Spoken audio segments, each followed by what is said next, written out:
Bienvenidos a la historia del mundo. Hoy exploraremos la fascinante historia de Juana de Arco, una figura legendaria cuyo impacto se extendió más allá de su vida corta y turbulenta. Además, descubriremos cómo la canción The Death of Love de Cradle of Filth, una banda de metal gótica, refleja su historia y sus desafíos.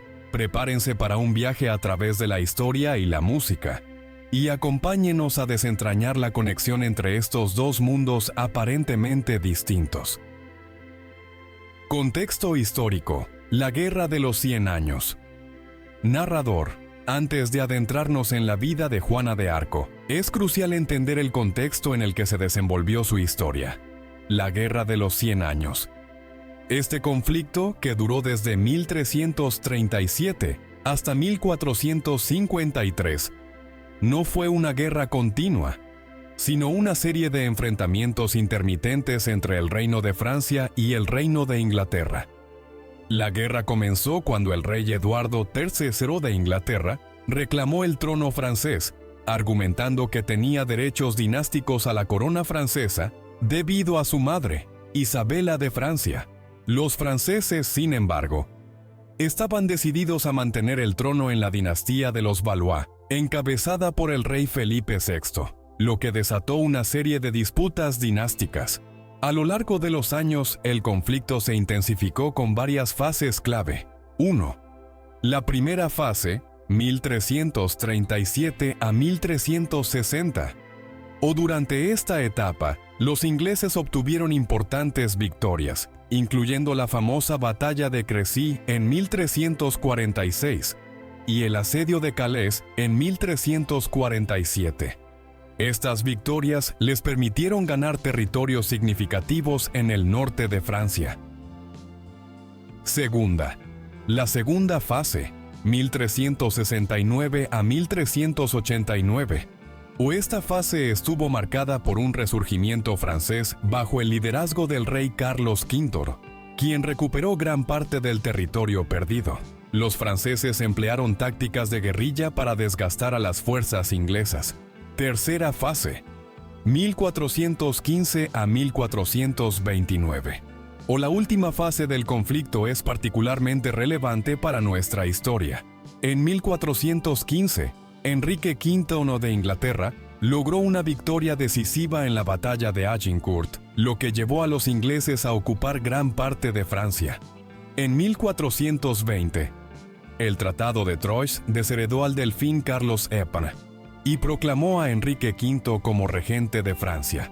Sin embargo, el legado de Enrique V se vio truncado por su muerte en 1422, dejando el conflicto en una situación crítica. La situación era desalentadora para los franceses, con grandes partes del país bajo control inglés y una crisis dinástica interna. La moral estaba baja y la esperanza de una victoria parecía lejana. La aparición de Juana de Arco. Es en este contexto sombrío que surge Juana de Arco. Nacida alrededor del 6 de enero de 1412 en Domremy, un pequeño pueblo en el noreste de Francia, Juana era una joven campesina de una familia humilde. Desde temprana edad, empezó a experimentar visiones y escuchar voces que afirmaban ser de santos y de Dios, quienes le indicaban que debía ayudar a Francia a liberarse de la ocupación inglesa. A los 16 años, Juana se presentó ante el delfín Carlos Esernio, quien estaba en una situación desesperada, con la mayor parte del reino bajo control inglés. Juana convenció a Carlos de que tenía una misión divina. Su fe y determinación le permitieron ganarse la confianza del delfín y recibir el comando de un ejército para levantar el asedio de Orleans, una ciudad clave para el control de Francia. En mayo de 1429, Juana lideró un ataque decisivo contra las fuerzas inglesas en Orleans. Su presencia inspiró a las tropas francesas, y en un giro sorprendente, el asedio fue levantado. Esta victoria fue un punto de inflexión crucial en la guerra. Aprovechando el impulso, Carlos VII fue coronado rey en Reims el 17 de julio de 1429, una ceremonia que consolidó su legitimidad y proporcionó una enorme moral al pueblo francés. Sin embargo, la suerte de Juana de Arco cambió rápidamente. En mayo de 1430, mientras luchaba en la ciudad de Compiègne, fue capturada por los borgoñones, aliados de los ingleses.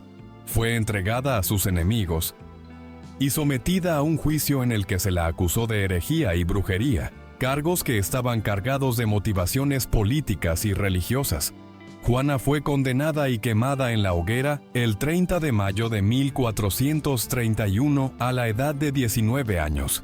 En 1456 se revisó el juicio y se la declaró inocente. En 1920 fue beatificada y luego canonizada por la Iglesia Católica, consolidando su estatus como santa y mártir.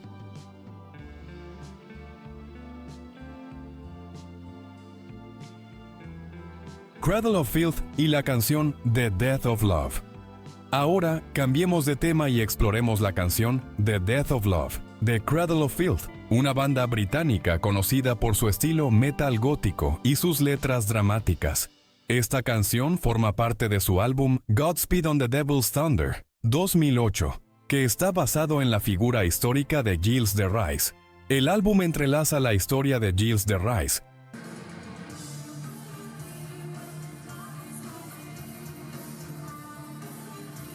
un noble que luchó junto a Juana de Arco antes de convertirse en un infame asesino en serie, con temas de traición y caída. Aunque Gilles de Rais y Juana de Arco tienen historias separadas, el álbum utiliza la figura de Gilles para explorar la decadencia y la traición en un contexto oscuro. Vamos a desglosar la letra de The Death of Love y ver cómo se relaciona con la vida y el legado de Juana de Arco.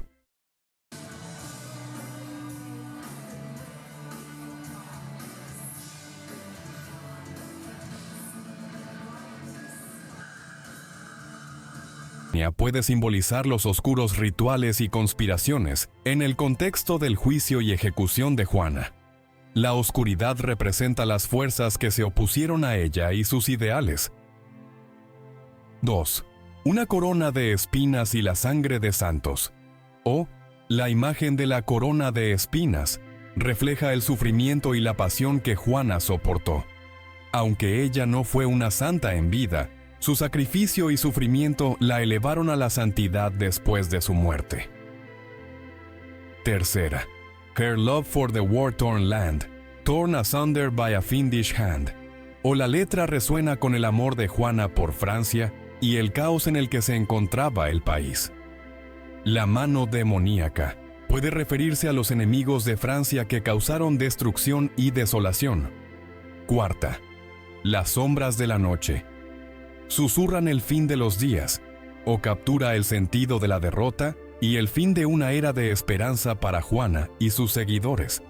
Su caída marcó un punto bajo en el conflicto, aunque su legado continuaría inspirando. 5. La muerte del amor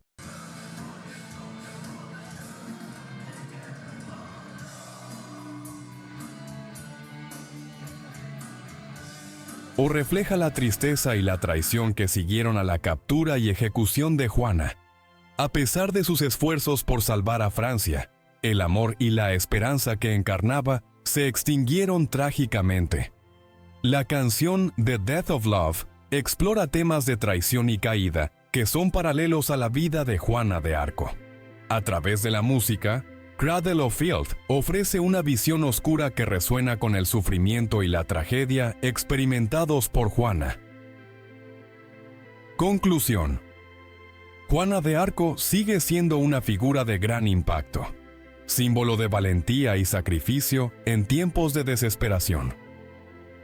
La Guerra de los 100 Años, con su complejidad y prolongado conflicto, sirvió de trasfondo a la valiente lucha de Juana. La canción The Death of Love, de Cradle of Filth, nos permite explorar una interpretación artística de estos temas universales, de amor, traición y decadencia.